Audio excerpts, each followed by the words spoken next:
Hello and welcome to Tipsy Tolstoy, Russian literature for the inebriated. I'm Matt Karasimovich, PhD student in Russian Lit. This week, slowly killing one of my houseplants that was next to my desk. It did not survive the Chicago winter. I like that you're an active agent in this. You're not just not keeping it alive, you're actively killing it. Mm-hmm. It's me and the winter combined. I should have repotted it when I got it. I know I should have, but hey, what's a man to do? Negligence isn't even a crime in terms of like murder. I don't think that's legally one that's on the books. Yeah, but I still feel bad about it. Yeah. I don't think I've ever heard of a negligent homicide. I'm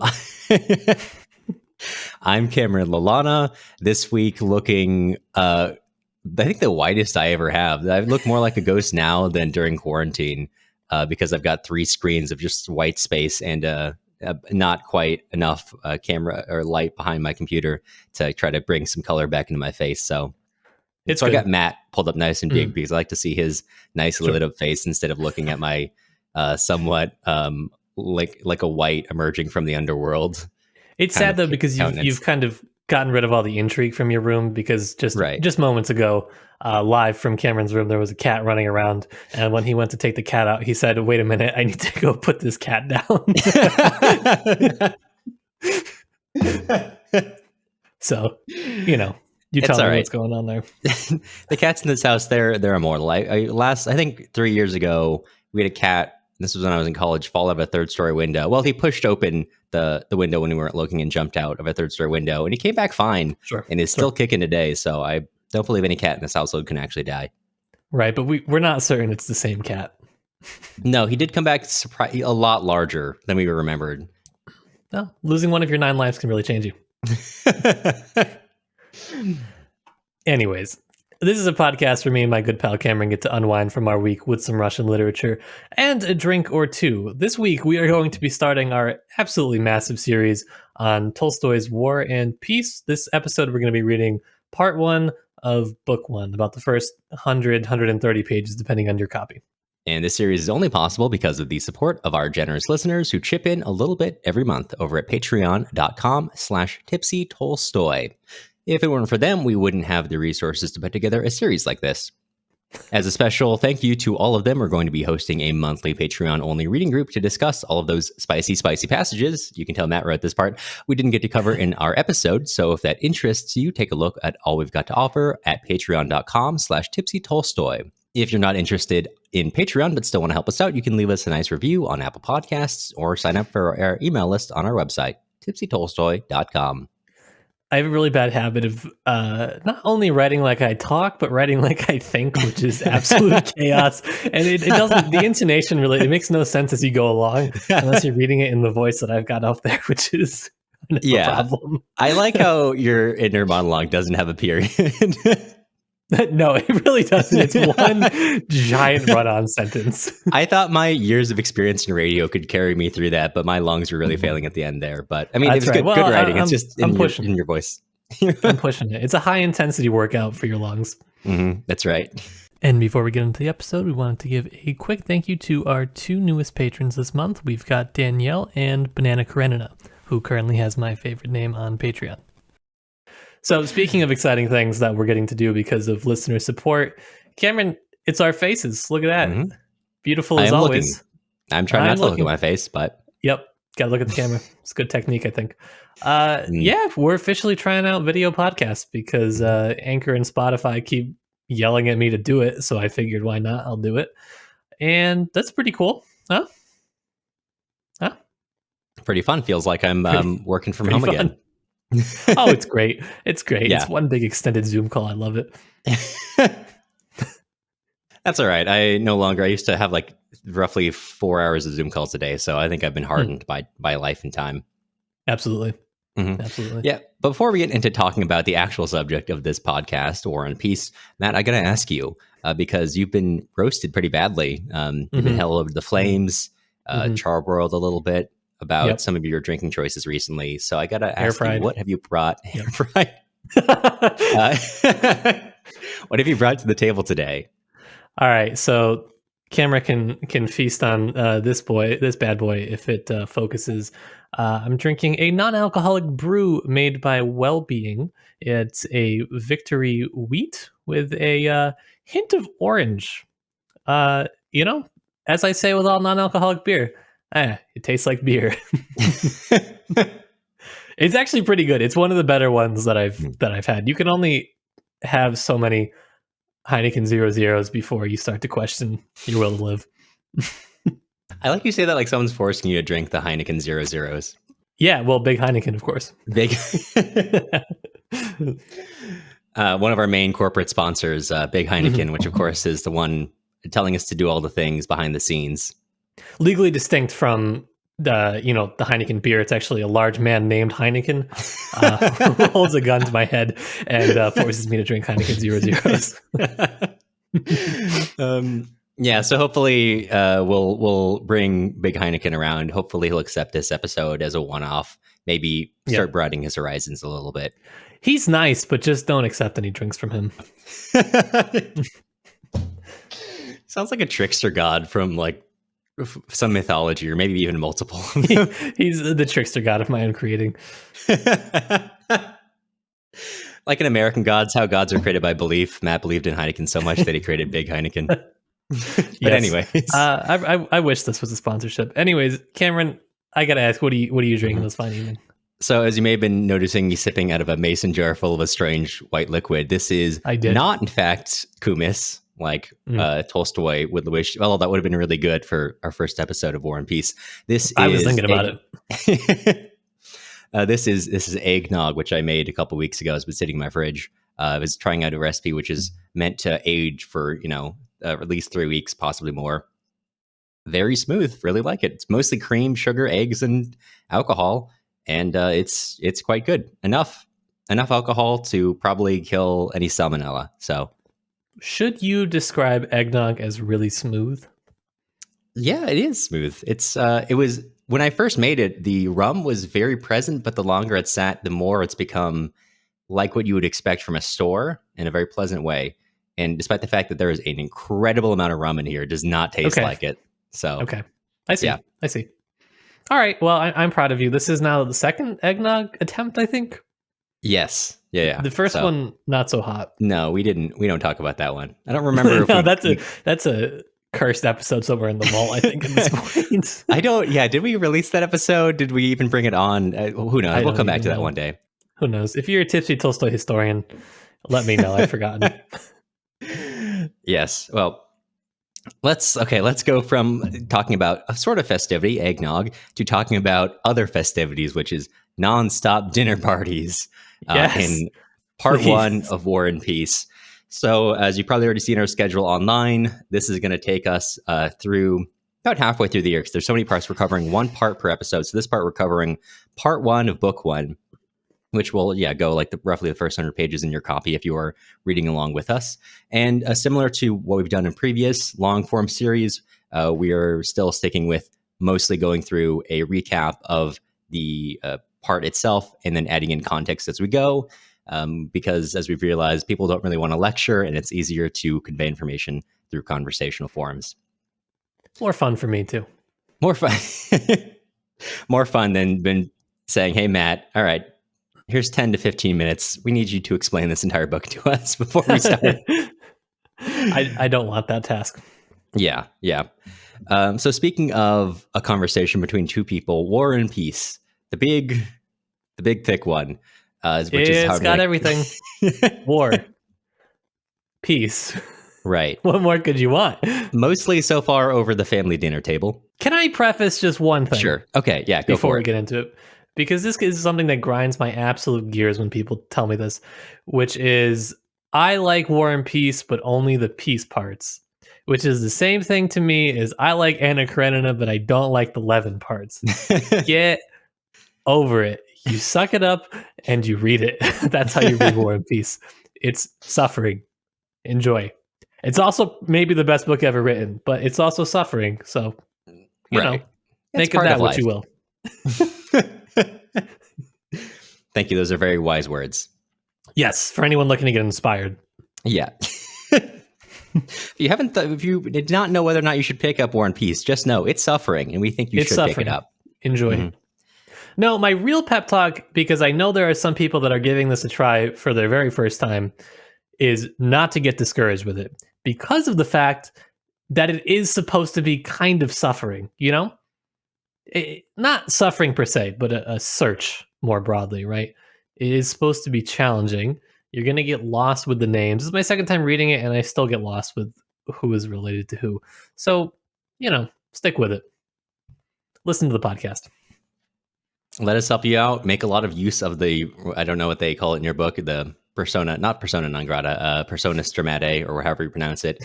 Because, it is convincing that there are multiple Prince Andrei Bolkonskys. And they will be referred to as Prince Andrei or the Prince or Andrei interchangeably, regardless of who he means in the same paragraph. Yes. Enjoy. So let's talk about, speaking of princes and conversations, let's start with a dear friend of ours. Well, depends on your perspective. Prince Vasily in Petersburg is attending the Anna Pavlovna, who is the maid of honor to the Empress, at a slightly before her soiree at St. Petersburg. And they're there to kind of have a conversation.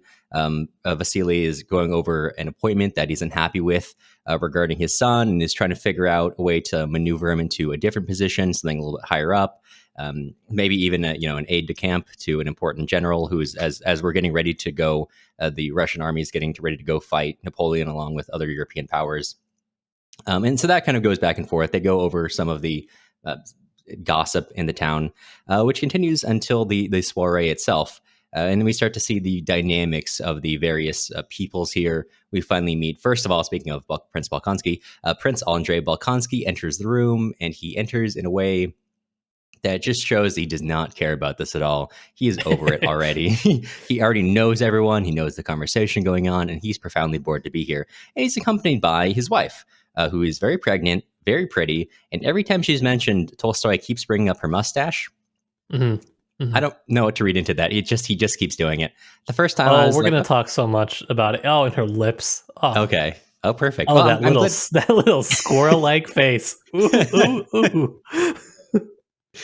Yeah, it's really, I don't know if this is the translation I'm reading, but every time someone's lips get to, like, what I think it's Prince Bolkonsky's lips are described as sensuous, and there's a lot to say here.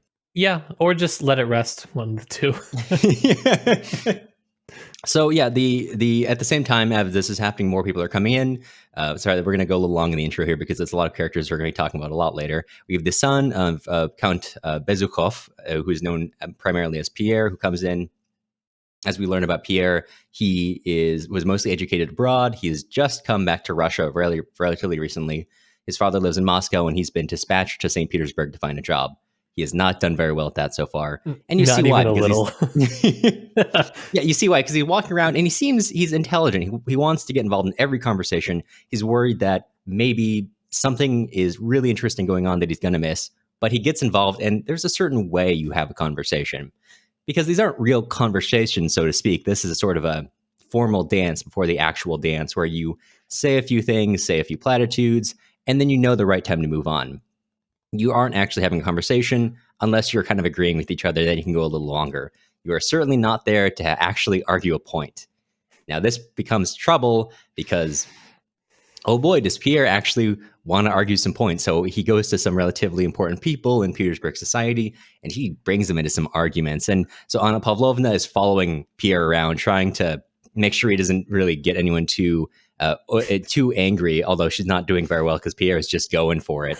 Andrei tags along as well, and he's like, Andrei is a friend of Pierre's, we should know. And he's not defending Pierre exactly, but he'll kind of get Pierre out of some sticky conversational traps, especially as they start talking about philosophy and Russia's place in the world. And that continues.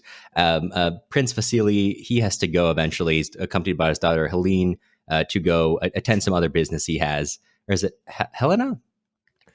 Helen or Elaine. I think it's said a couple different ways. A lot of nicknames, but it's not important. What's mostly important is that everybody's looking at her chest, and so is Tolstoy, I think, as the narrator.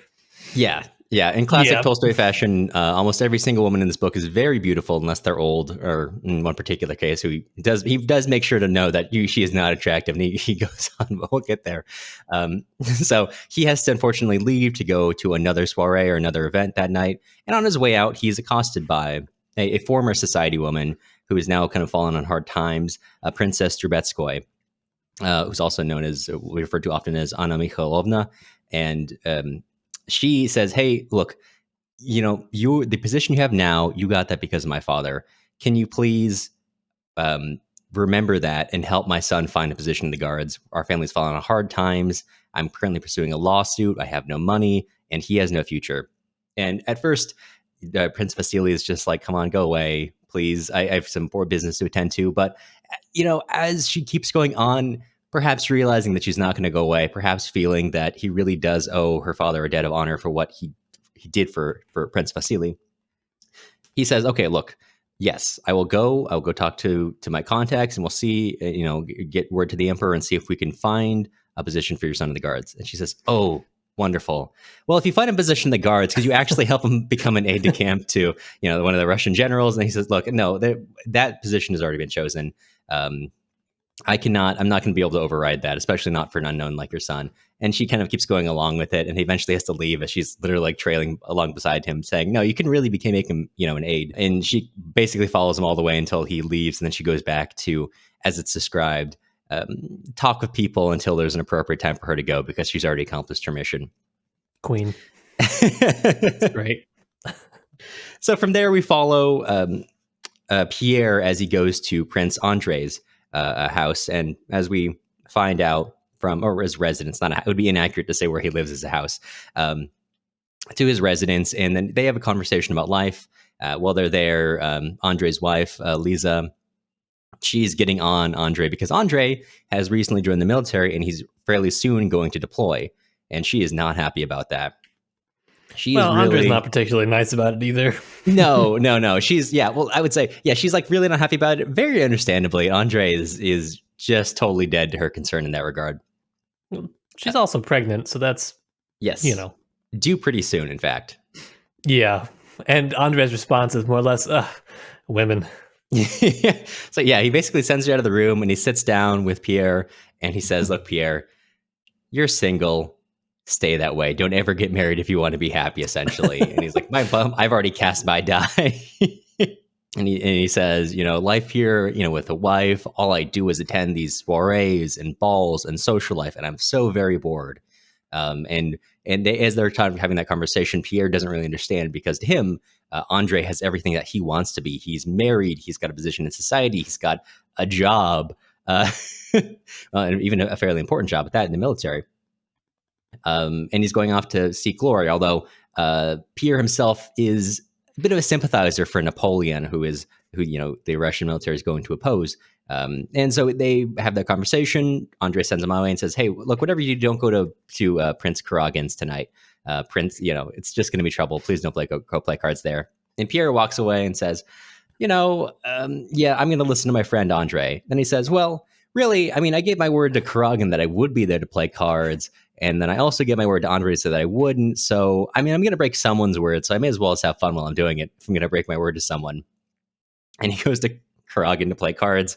And I don't know how important this character is going to be, but while he's there, a man named, I think it's a lieutenant or Captain Bezukhov, challenges an Englishman and says, I bet I can drink an entire bottle of rum while sitting on this windowsill with my legs outside the windowsill without touching either the sides or ever taking the bottle from my lips, which that's like the worst bet in the world, first of all. And everyone acknowledges that they're all pretty certain he's going to die, but he does it and he wins 50 Imperial. And Pierre tries to do the same before they say, no, that's too dangerous. Anyway, let's go take this bear we have chained up and go play with it in the park, which of course is fine. Well, just a couple of guys being dudes. Just a couple of guys being dudes with a bear. So from there, we go from, as they leave, to jumping forward to the Rostov, or the Count and Countess Rostov's residence in Moscow. As we find out, in some coming pages, this is some time forward, a couple weeks, not super long. It's but also not made clear how long. And it's the name day for the Countess as well as their youngest, I believe, youngest daughter, Natasha. Both of them are named Natasha. Name day refers to the celebration for like the saint that you're named after. So for Natasha's, this is their name day. And they're getting ready for a celebration. And the Count and the Countess are having a conversation. Our favorite Princess Turetskoy comes by to tell the Countess about what a horrible state she's in before departing to go and treat herself to Count Bezukhov to try to leverage some of their history together. Yeah, she's working it from like every angle. It's honestly kind of impressive. Yeah, I know. She's always on that grind. Mm-hmm. Mm-hmm. So from there, we have some of the, I won't say I have the honor. I mean, these are important characters. However, a little bit awkward. A few characters come in. First of all, we have, as we learned their names, we have Boris, who is Anna Mikhailovna's son, who of course is now in the guards. We have Nikolai, who is Count's son, formerly a student, now joining the military. Not because his friend Boris is joining the military, just because he wants to, totally on his own. I just need to make that clear. It's because I love my country and duty, but definitely not because of Boris. Yeah, definitely not because my best friend is going. Along with them, they have Natasha, who is the youngest daughter, who is also sharing a name day. Sonia, who is their cousin, as well as Petya, their younger, or Petyusha, the youngest son, and who is always mentioned as being somewhat tubby. They have a conversation, and things continue. They go off and have their own fun. The important thing to note here is that Sonia and Nikolai are in love.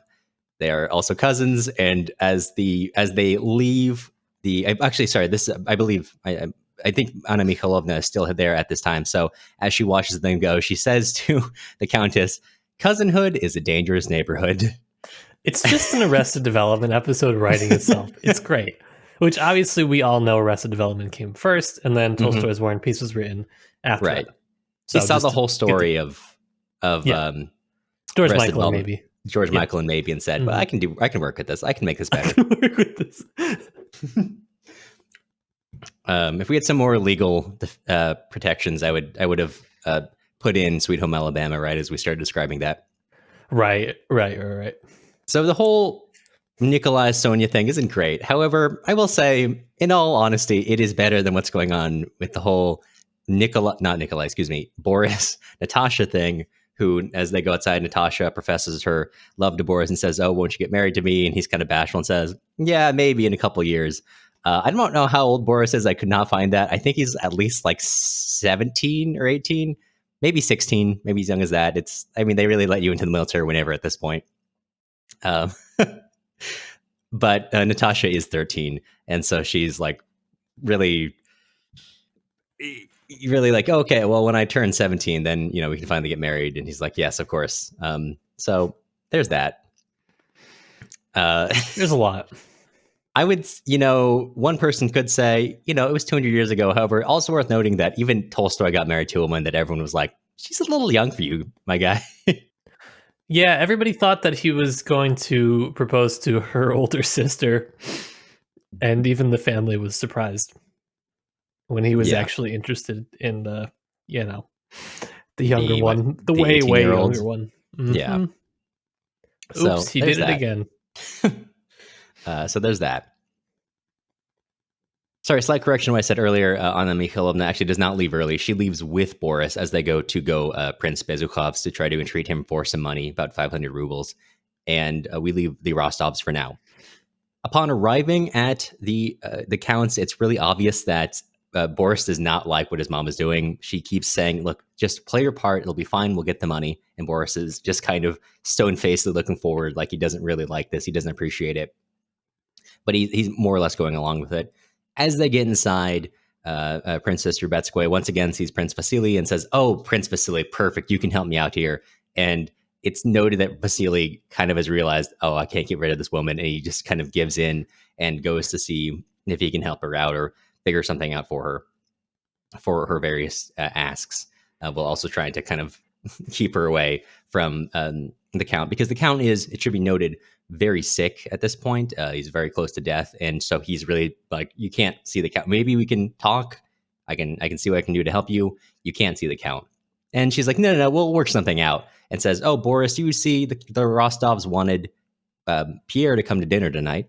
Why don't you go see if you can go eat him? I'll talk to Prince Vasily about this. And Prince Vasily like slumps into an armchair, realizing that he's truly not going to get rid of Anna Mikhailovna.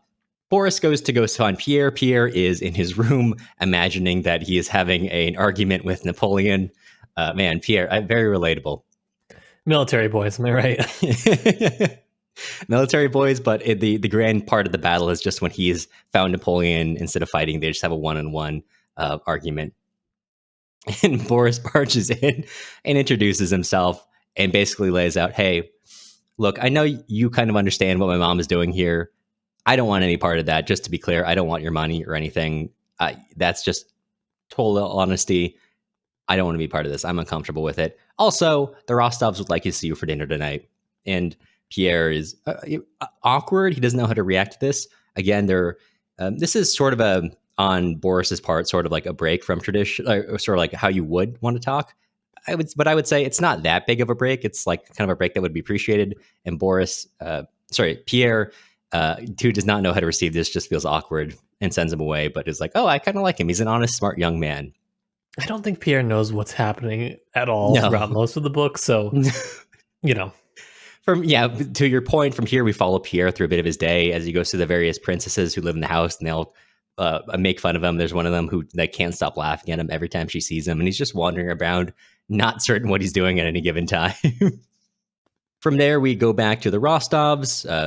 The Countess has managed to get some money for Anna Mikhailovna because she feels so bad for her friend. And from there, we go back to another dinner party. From a lot of dinner parties. From here, we have conversations between their many friends, an argument about politics from a man named Shinshin and Lieutenant Berg, who a lot going on there. I think the most important thing to note is that throughout this party, Nikolai mostly is talking to a young woman named Julie. Julie is, I forget her relations, or we'll talk more about her later. But Sonia, not happy about this. She, as soon as the dinner's over, she runs out of the room. And Tasha has to go calm her down before to bring her back to the after dinner party. Sonia is like, my life is so difficult. I love him, but we're cousins, so we'd have to get, in order to marry your cousin, you'd have to get the approval of the metropolitan, like the head of the church. And Natasha, who's very helpful, says, look, Shinshin, he married a relation of his married his first cousin. That got approved. You and Nikolai, only second cousins. So it's basically a shoo-in. Not that bad. That's fine. It seems not only like extraordinarily difficult to get in touch with the metropolitan at this time, but also, wow, what an uncomfortable conversation to have to broach. Yeah. Mm-hmm. Hi, hello. Yeah. I know you don't know me. I don't know you. I'd like to marry my cousin. Yeah, that's a tough one. That's a difficult one. Yeah. Mm-hmm. The rich and famous lived lives very different from us in this era. I guess. The average person's trying to make a buck, and they're like, how am I going to find the courage to tell the metropolitan I want to pork my cousin?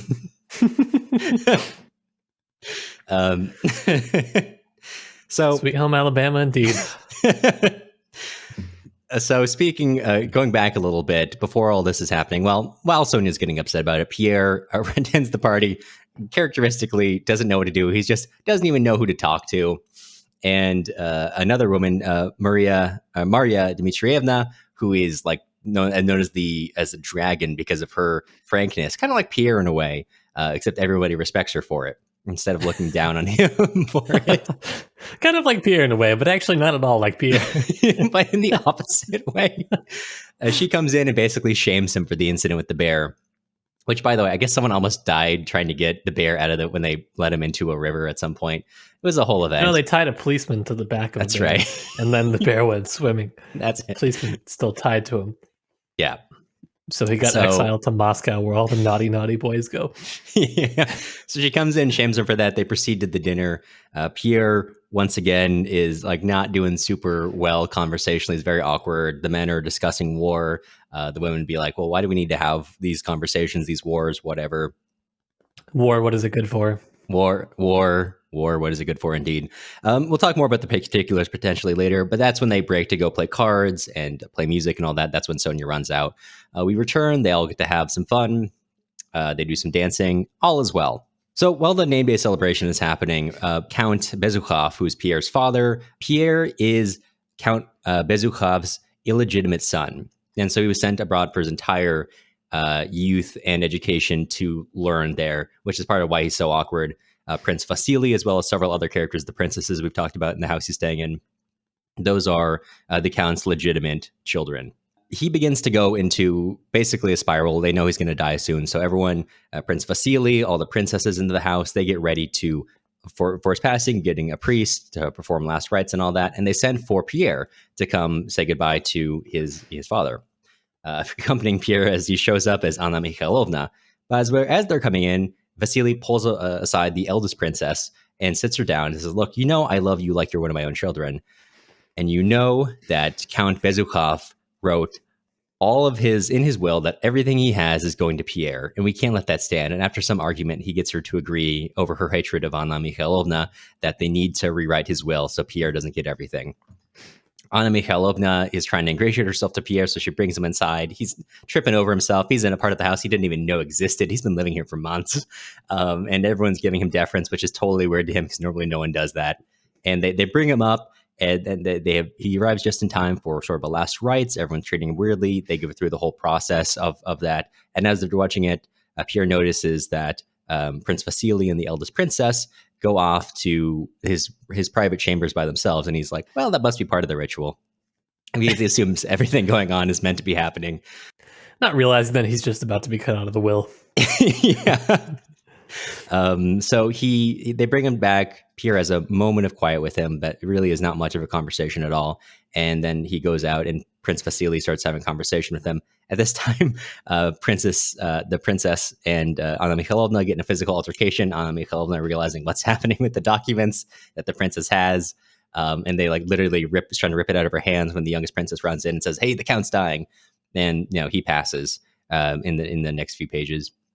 When Anna Mikhailovna tells the story later on, she says, oh, yeah, the Count and his son, Pierre, great relationship at the end. They had a great conversation at the end, which, of course, we know did not happen. They just kind of stared at each other, and then the Count went to sleep. And but basically, the plan of the eldest princess and Prince Vasily did not go through, and Pierre becomes Count Bezukhov. From here, we go again to another family, to the Bolkonskys, to Prince Bolkonsky. Don't get Prince Bolkonsky confused with Prince Bolkonsky because they're not the same person. Prince Bolkonsky is Prince Bolkonsky's father. Please don't call me Prince Bolkonsky. Prince Bolkonsky was my father. But yeah, so there is the elder Prince Bolkonsky, and we have been so far been following the younger Andrei Bolkonsky. He's the one who's married to Lisa. He lives out in a country estate. He's mostly been retired, somewhat forcibly. And now he just kind of spends all his time just working with his hands and trying to teach his daughter. And so, he spends all of his time just kind of teaching his daughter, really just kind of like beating her down with knowledge. And from there, the younger Prince Andrei Bolkonsky comes with his wife, Lisa. She and Maria, Prince Bolkonsky's daughter, get along very well. And it's really the only thing holding Lisa together because she's so upset now because as Andrei reveals to Maria, Lisa's had bad premonitions about the baby's birth.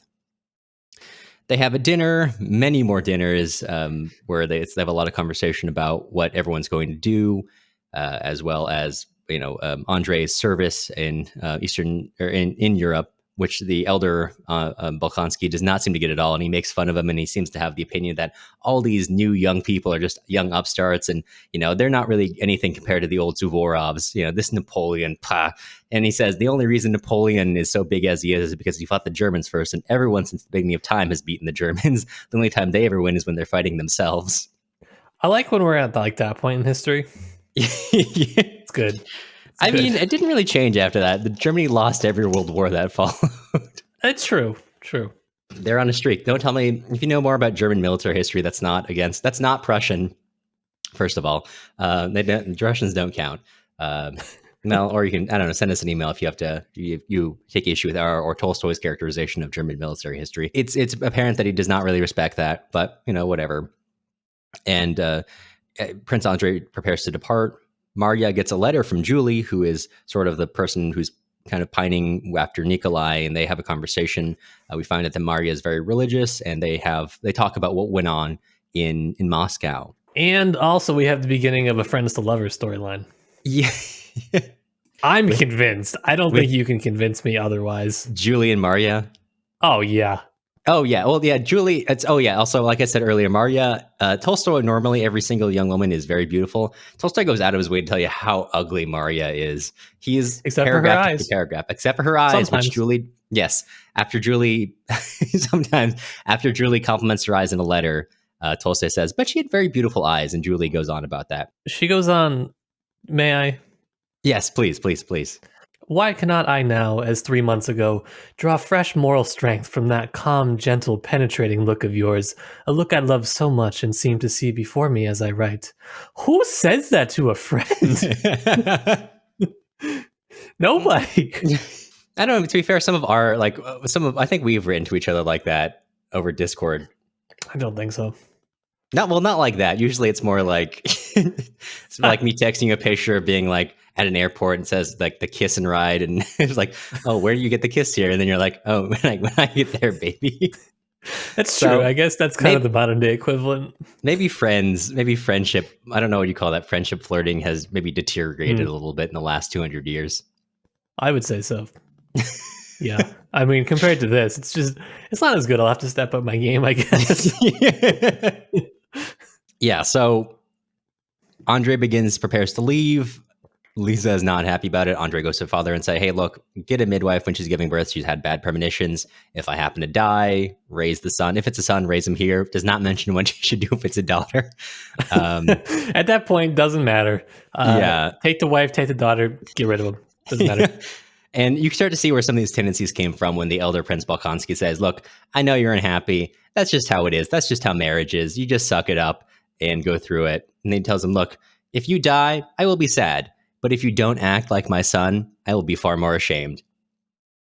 And with that, those very encouraging words from a very supportive father, Prince Andrei leaves for the theater of war as Lisa faints. And then Andrei says, well, what am I going to do? Wait until she wakes up and leaves while she's unconscious.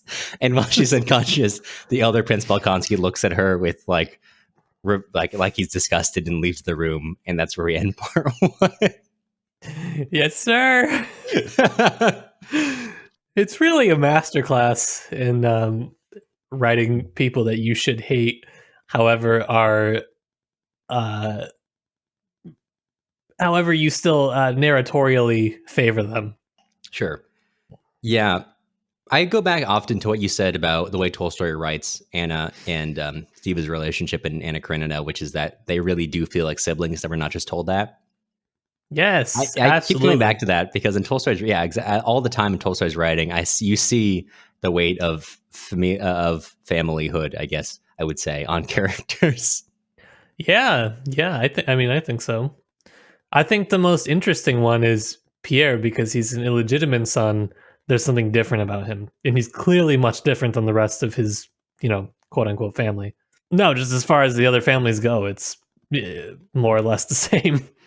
Yeah, with Pierre, and I think his distance from them is emphasized by the fact. So a lot of, depending on the translation you're reading, most of them, as is the lingua franca of the Russian aristocracy, the elite of this time, is French.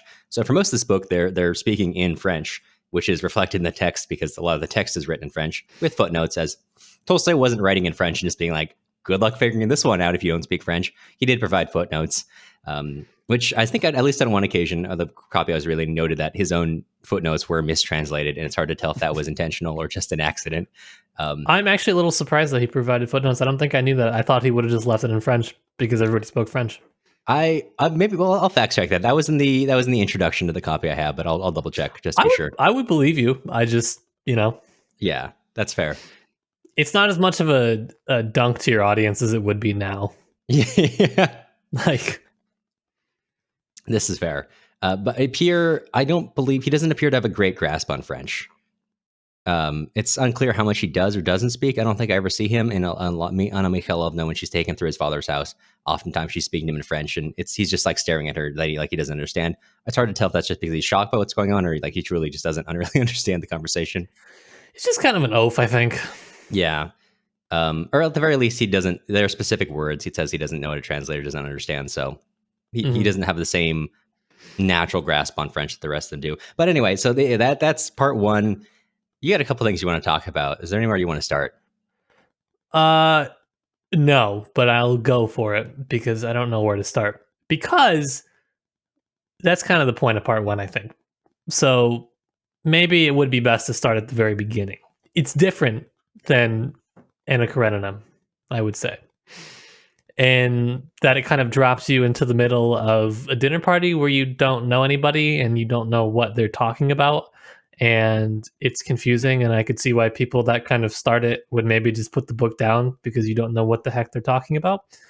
And I think that's kind of the style of the narration for a lot of the book, which is you're just kind of dropped into the middle of something and you kind of figure it out more as you go. And you're supposed to kind of put those pieces together slowly, but it's supposed to be difficult. You're not supposed to have a complete grasp on everybody that you're reading about. It's supposed to come kind of piece by piece. And I think the best way that you can start to see these characters' relationships is when they're interacting with each other, which is why a dinner party is great because you get so much information about so many different people all at once. Who likes who hates being there, who's an idiot. You get all these great things from the narrator who's so happily obliging you as the reader and letting you know all of these things. Yeah, and it reveals not just through the narrator himself, but also how they act at these dinner parties, how people talk to them, the gossip that you hear a lot of after the dinner party. You hear people gossiping. For example, the Count, depending on who you talk to, he's a loaf, he's a gambler, he's not a very good man. But, in other parts, he seems very generous. He, like, whenever his wife is like, hey, I need 500 rubles to get my friend, he's like, here, 700 rubles. Yeah, whatever you want. During the dinner party, he asks for dancing. He loves dancing. He's like, people just step back and let him dance because he's just so good at dancing that even, Maria Dmitrievna, who is otherwise kind of everyone's terror, he asks her to dance and she doesn't dance super well, but it's noted that she dances with her face and everyone's like just shocked at how well these two somewhat older people, someone out of shape are able to him dance physically and her dance with her face. And like everyone applauds and is just genuinely happy at that moment. So seeing these different, many different faces they have or many different aspects, it's to your point about the way it's conveyed, it's difficult and it's hard and it's like tracking a million different people and all their different features and the way they might be portrayed in different environments. But also that's kind of probably what it would like to actually exist in this environment, existing between what you see and what you gossip about. I think for me, it's not a story that draws you into the action as such because there's not really a lot of action. It's just a bunch of people sitting, talking, dancing, drinking, and whatnot. It's a story. It draws you into almost a description of how it's happening, and that to me, this is like it's an absolute masterclass in writing. I mean, it's just got some of the best descriptions that I've ever seen written. Particularly, I would encourage anybody reading along to look at how people are described when they're talking and look at how people are described when they're moving. Speaking and moving are two very big things for Tolstoy, and it's going to give you a lot of insight into what type of people they are. And it's something that he spends a lot of time focusing on in his narration, especially in part one. Right. So, do we want to talk about women? Let's talk about women. That's about, thankfully here on Tipsy Tolstoy, hosted by two men, we're about to talk about women, which is... We're about to address that burning question. I think that's what everyone was asking for. They were crying out and said, hey, we need more men talking about this. Yeah, I mean, they want men to talk about the women question, as it's so often put. But if you want to look at how people are described and how Tolstoy kind of does it, you get some really vivid examples with some of the ladies in the novel. Before I get to description, I want to share my favorite burn of part one. It comes between Vera and her mom, Natasha. The quote goes, "Vera," she said to her elder daughter, who was clearly not her favorite, "how is it you haven't the least understanding? Don't you see that you are not wanted here? Go along to the girls," or and then she trails off because she doesn't even care enough to finish the thoughts. And I just love how, yes, a lot of the descriptions can be kind of drawn out and subtle, but this one is not. Vera is she's just so awkward and just she doesn't enhance any of the conversations that she's in. She only makes it worse, for no real discernible reason. Right. And it should also be noted, I believe after that, it's noted that she gets up and goes without any apparent sign of having taken offense at what her mother had just said to her. So, Which, really, that's not great. That's an emotionally broken human. and then she goes and just sees Nikolai and Boris and Natasha and Petya and Sonia all having fun and just starts snapping at them until they bully her and they just bully her back. They're so tired of her at this point that they Yep. don't even take it to heart. They bully her back and then they literally run away. Yep. No, it's great. Okay. A few things on women. Sure. One, and this was pointed out to me by somebody that I was taking a seminar with on War and Peace a couple years ago. Very frequently described with animal characteristics, described as like squirrels or cats in this case, there are just some really uncomfortable feline related imagery in this part, and I didn't like it. Mm-hmm. I am including a series of quotes and notes, as I call them, for our patrons, and I've got all of these ones, and the heading for this one is "Tolstoy makes me uncomfortable describing women." And the quote is talking about Sonia. "Her fluidity of movement, the softness and flexibility of her small limbs, and a certain coyness and reticence of manner made one think of a pretty half-grown kitten that gave promise of becoming a beautiful little cat." There's just a lot describing, her physical characteristics, and I didn't appreciate it. Is all I'll say. No, and that also isn't a one-off. When she's crying over Nikolai when he's talking to Julie at a later dinner party, and Natasha's helping up for a bench, the cat metaphor does continue. Yeah, no, he drags it out through basically all of part one, which is what I dislike the most, I think, upon rereading. It was really something that went over my head when I was reading it. I think I was just reading it so fast. My first read through, because I was reading it for class. And now with a little more attention, I was like, oh, yeah, this is weird. Hard to believe there'd be a couple other weird things about the I want to marry my cousin plotline. Yeah, the Sweet Home Alabama plotline. That's honestly, the more we go into it, the fact that he's her cousin is one of the lesser weird things about that whole plotline as we get into more of the nitty gritty. It's all right. Look, I'm not here to say that you can marry your cousin, but I'm just saying at least he's her second cousin. And like in proximity to Nikolai in proximity to Boris and Natasha, not even the worst thing happening in that group.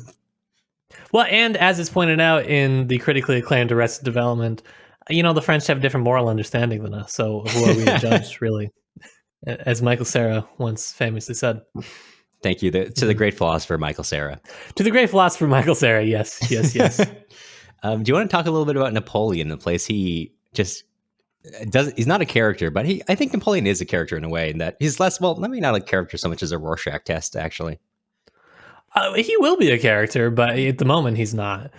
But yeah, so the book War and Peace was written, or was published in 1869. Nice. And so it's the earliest of Tolstoy's 3 novels, and this is important because it's basically, you get pre-spiritual crisis Tolstoy. Not totally, but for the most part, comparatively, you get him before he goes through his major crisis and then writes like Resurrection and a bunch of other stuff that gets him excommunicated from the Orthodox Church. Oops. And so you get an interesting look into family life, into the life of individuals, Napoleon being one of these individuals. And so this is written in the 1860s, which is under the reign of Alexander II, who was most notable, as you may know, for freeing the serfs in 1861. This is a relatively free-ish, reform-oriented kind of time in Russia. It's hopeful, I would say, perhaps. Now, this is connected to Napoleon and this War of 1812, which is going to be fought later in the book. Hopefully, that's not a spoiler for you. I don't know what you thought this book was about if you didn't know that much, but it is. I digress. So these are both times where there's this sort of, not yet in Russia is there this feeling. However, after going to France and fighting Napoleon, a lot of the Russian soldiers start to come back with ideas, which is not great for the government. But this is ultimately, it's the catalyst for the Decembrist revolt in 1825. So just like, a little over 10 years after the war, it's sort of a really interesting turning point for Russia historically. And so you have these two sort of eras that are connected by the sense of hope, maybe the sense of freedom, in the Russian context, which is, albeit a little minimal. But the question for Tolstoy has to do, I think, with how that sort of develops. How do ideas develop? And most importantly, how does history develop? And I promise that he's not going to leave you with like some vague answer. He's going to give you his thesis probably 1,000,000 times more than you want over the course of this book. He's gonna carve out his thesis on a hammer and just beat you over the head with it by the end of this book. I absolutely promise. But I'll give you a little taste now if you're dying to know. Tolstoy's real thing with history is that, there's really no big ideas. There's no great men. What is really important in history are the extremely small individual choices that everybody makes. And those collectively create some sort of history. And this is not only important for Napoleon, but it's also important for just, characters that are living everyday lives, because what they do themselves just on the most minute things, that is also important. And so that's why you get a lot of these details where you're like, I don't care, like, I don't care what the newlyweds crystal and silverware look like, and why is that important? But it, not every detail is going to lead into some major historical event, but you'll see in war, as in with peace, there are these sort of conglomeration of choices that will sort of push things a certain way. And I think that's kind of what he's exploring. I've already forgot the question, but I hope that was something to think about. No, I think it is. Do you mind if I think I have an example of what you're talking about in part one itself. Please. Let me know if this isn't, you don't actually think this is an example of that. But if we take so Prince Vasily, when Count Bezukhov is dying, and he and the elder princess undertake their plan to try and, take his will and change it. Of course, it ends because Mikhailovna and the elder princess are struggling over it. So but he dies while they're doing that. So he never actually has a chance. Later on the Mikhailovna, when she tells her friends about the event, obviously, for one, she tells everyone, oh, now Pierre is no longer Pierre. He's Count Bezukhov, now that he is the count and he is the rightful heir. And as being now being a rightful heir, because in his will, he asks the original Count Bezukhov asked to adopt Pierre. He can now legally leave him all his stuff. She tells everyone, oh, it's a very beautiful moment, but also look at this villainous thing Prince Vasily and the elder princess did. And as a side note, later on, we're kind of coming to the end. I believe it's in Julie's letter. She notes that Prince Vasily is now in kind of he's not well reputed in Moscow because everyone has heard what he did. Now, of course, he did do it, but he actually wasn't a very active participant in the end. But sure. And this is a bit more of a vivid example, but just him being participating in this at all has now led to sort of, at least at this point, a social fall for him. So we're now not this like a particularly interesting itself example, but your point of history itself, the way society is functioning is down to individual choices, not just him choosing to do that, but Anna Mikhailovna conveying that in a rather salacious way is now building the society going forward.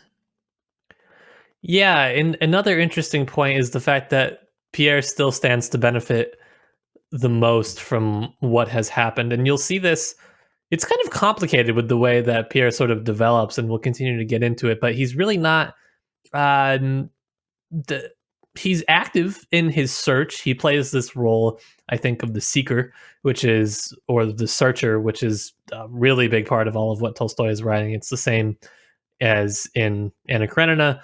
You have a couple characters that play this role in War and Peace to some degree, and these are the ones that the narrator really favors.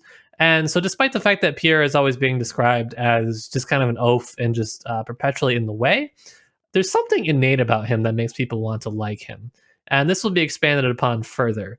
But this is a good quality, actually, of Pierre, that he is not necessarily fighting what is happening. He's kind of a more resigned to fate sort of guy. He assumes, well, if they're going to this back room to do something, it's just everything has to be that way. That's how it has to be. What am I going to do? I think, as you'll see kind of later in the war parts, the people who really try to fight against history and try to make their own history, they don't really succeed very well. You can maybe succeed if you've captured this sort of current of momentum and you're kind of like that right person for that moment, perhaps. But of course, on a much more minor scale, right? Anything Pierre is going to do, I'm not really sure that that's going to change the outcome, right? And inevitably, he's rewarded actually for this. Even though, right, he actually stands to lose the most out of anybody that we encounter in this first chapter. Besides Andre's wife, maybe, who could lose her husband. But, you know, we're talking about a massive fortune, baby. Yeah, what, 40,000 souls, so many, you know, of course, by 40,000 souls, they literally mean 40,000 people who are, yes. who are serfs on Yes, Bezukhov's property and a massive amount of money. Pay attention to how bad people want things to happen. That's a vague thing to say, but see whether they're rewarded for it or not. I think it's interesting to kind of track.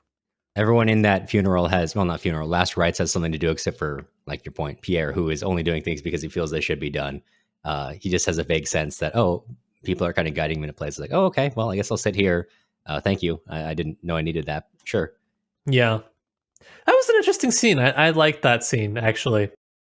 When he kind of gets a sense of what he should be doing, because everyone's like, oh, please sit here. Oh, here's this back. And he normally would have been like, oh, I normally would have just avoided, I would have just sat somewhere else or would have just picked it up myself. But because everyone seems to think they should be doing it, I guess I'll let them. Yeah. Yeah, it's an interesting thing with funerals. I feel like if you're one of the people that's around the person who has just passed, like, you're almost not really there for yourself. You're there for the other people to sort of play this role in, I don't even know, facilitating some sort of general closure, allowing them to feel like they're useful in that situation. And I thought that was interesting. Yeah, also very true to life. I've been a pallbearer at funerals that I didn't know I was going to be a pallbearer at until someone handed me a glove and said, okay, go pick up the coffin. So surprise. And you can't fight fate, Cameron. Fortune will soon smile upon you. Confusing's part one, but it's setting up a lot. It's got a lot to set up. Yes. And the last thing that I will generally touch on, because I know a lot of people will be interested in this, is I think a lot of people that will listen to the series that are really big Dostoevsky fans, very curious to hear how they read Tolstoy. I think Dostoevsky is generally regarded as much more complex. Generally speaking, Tolstoy is noted, I think, for sort of simplicity, which if you're new to Russian literature, you might think, oh, how could that be true? There's like 1,000 characters in one. But I think all in all, right, once you get past who is who, the plot of what is happening appears to be very simple. But I think there is really something quite complex going on under the simplicity, which is it's just very different in style and in effect. So I think that it's just something to note as we go through. What appears to be very simple on the surface, really, I think has a lot of kind of stuff underneath it and stuff that is just so intentionally connected to the rest of the book. Yeah. Things to pay attention to. Pay attention to it. Why not? What do you got to lose? Other than many hours of your life reading this book? Other than many of your hours. hours of your life reading Tolstoy.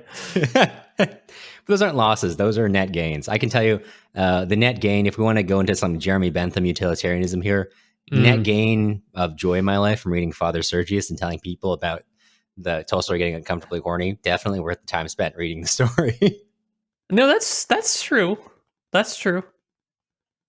I don't like, though, having that knowledge now. So.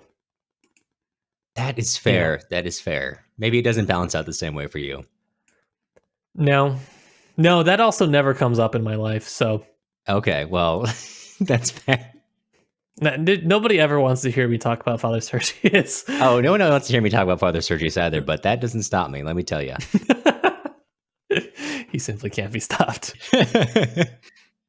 Well, before we totally wrap up this whole show, Cameron, I gotta ask you, on a scale from 1 to Yeltsin, how drunk are you?